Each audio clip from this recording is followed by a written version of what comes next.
Actually, wala ka naman dapat gawin na para sa sarili mo, no?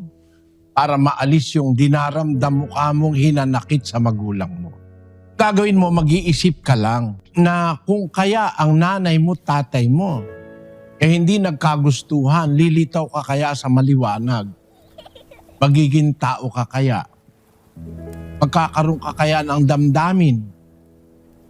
Nakakaramdam ka kaya kundi dahil sa magulang mo, dahil kinasangkapan ng Diyos yun. Pagka ang mag-asawa nagsiping para magbuntis ang babae, dalawang bagay ang nagsasama. Isang cell sa babae, isang cell sa lalaki.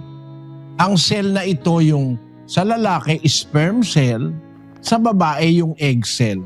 Yun lang ang cell sa katawan natin na 23 lang ang chromosomes. Lahat ng cell sa buto, sa balat, sa laman, sa taba, sa lahat ng cell sa buong katawan, lahat ng bawat individual cell may 46 chromosomes.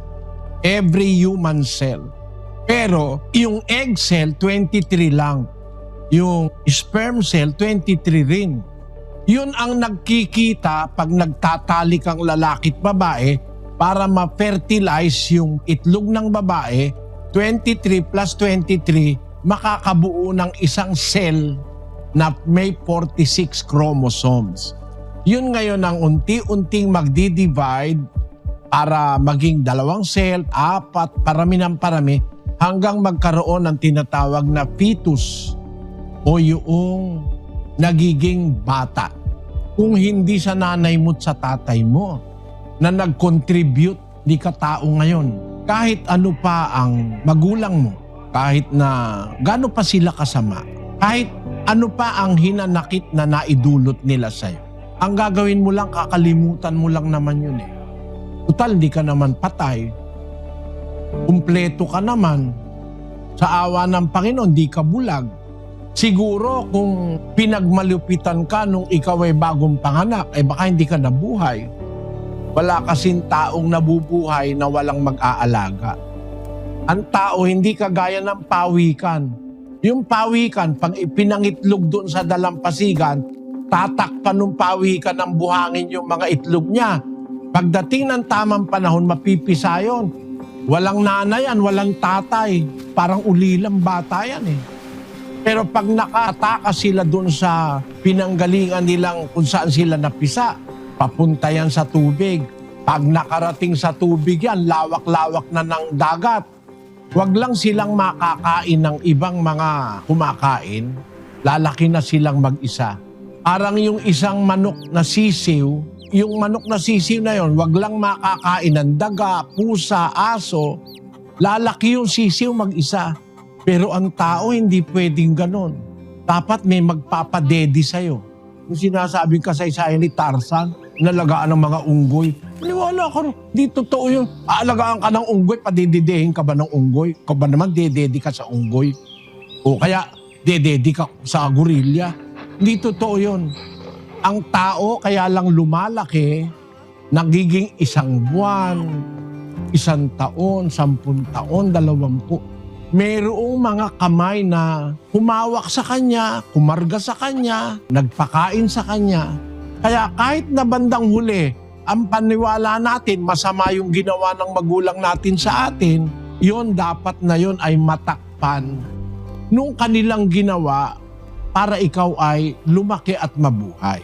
Kasangkapan sila ng Diyos para sa atin. Magagalit sa iyo ang Diyos pag hindi ka marunong kumilala ng utang na loob sa magulang. Ang anak, mayroon tayong utang na loob sa ating mga magulang. Ang mga anak, nararapat nating igalang ang ating ama at ina. Basahin natin ang 6:1 ng Efeso. Mga anak, magsitalima kayo sa inyong mga magulang sa Panginoon sapagkat ito'y matuwid. Igalang mo ang iyong ama at ina na siyang unang utos na may pangako, upang yumaon kang mabuti at ikaw ay mabuhay na malaon sa lupa. May pangako ang Diyos pagka igagalang mo ang ama't ina, mabubuhay kang mabuti mabubuhay kang malaon sa lupa, hahaba ang buhay mo. Sabi ng salita ng Diyos, pangako ng Diyos yun sa anak, nagagalang sa kanyang magulang, magmamahal sa kanyang magulang. Kaya paniwala ko ang dapat mong gawin, kung meron man silang nagawang mali sa'yo, maaalis yung hinanakit na dinaramdam mo. Ang pang-alis dyan, salita ng Diyos eh. Palitan mo ng paggalang. Palitan mo yung puot, yung pait ng pagmamahal. Maalis yan, pwede yun eh. Napapalitan yan, nababago yung ating kaisipan kung alam natin ang salita ng Diyos. Kung minsan pati ang ating damdamin, napagbabago ng salita ng Diyos. Palitan mo ng pagmamahal, ang salita kasi ng Diyos, igalang mo yung ama, ang iyong ina, siyang unang utos na may pangako. Kalimutan mo yon. Ang Diyos kinakalimutan nga yung ating kasalanan eh. Di ba pinapatawad tayo ng Diyos? Pagka tayo nagbalik loob, nagbautismo, nagbalik loob ka sa Diyos, yung mga kasalanan mo kahit ano pa yung pinapatawad yun eh. Basahin natin ang 2:38 ng gawa.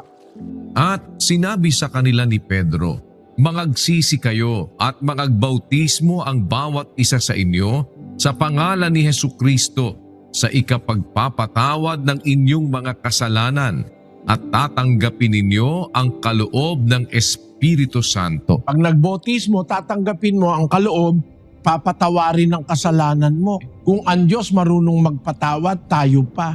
Yung Diyos hindi nagkakasala yun, hindi yun nagkakamali. Siya marunong umunawa sa mga nagkakamali, nagpapatawad siya. Ikaw nagkakamali ka eh, hindi ka naman kagaya ng Diyos eh. Hindi ka ba pwedeng magpatawad? Nagkakamali ka rin. Sa Mateo 6:14, ganito. Sapagkat kung ipatawad ninyo sa mga tao ang kanilang mga kasalanan, ay patatawarin naman kayo ng inyong Ama sa kalangitan. Datapwat, kung hindi ninyo ipatawad sa mga tao ang kanilang mga kasalanan, ay hindi rin naman kayo patatawarin ng inyong Ama ng inyong mga kasalanan. Pag nagpatawad ka, papatawarin ka rin.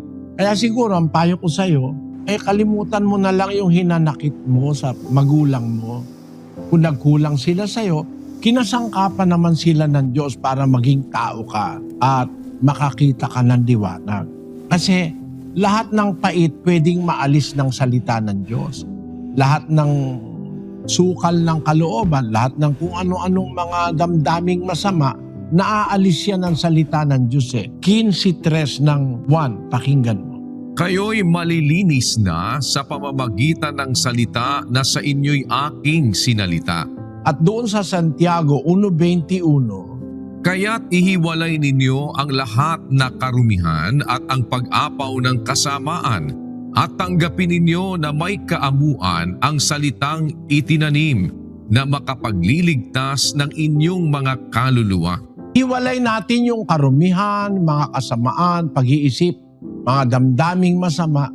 Tanggapin yung may kaamuan ang salitang itinanim. Yung salita na yun ang makapangyarihang makapagliligtas ng inyong mga kaluluwa, sabi ng banal na kasulatan.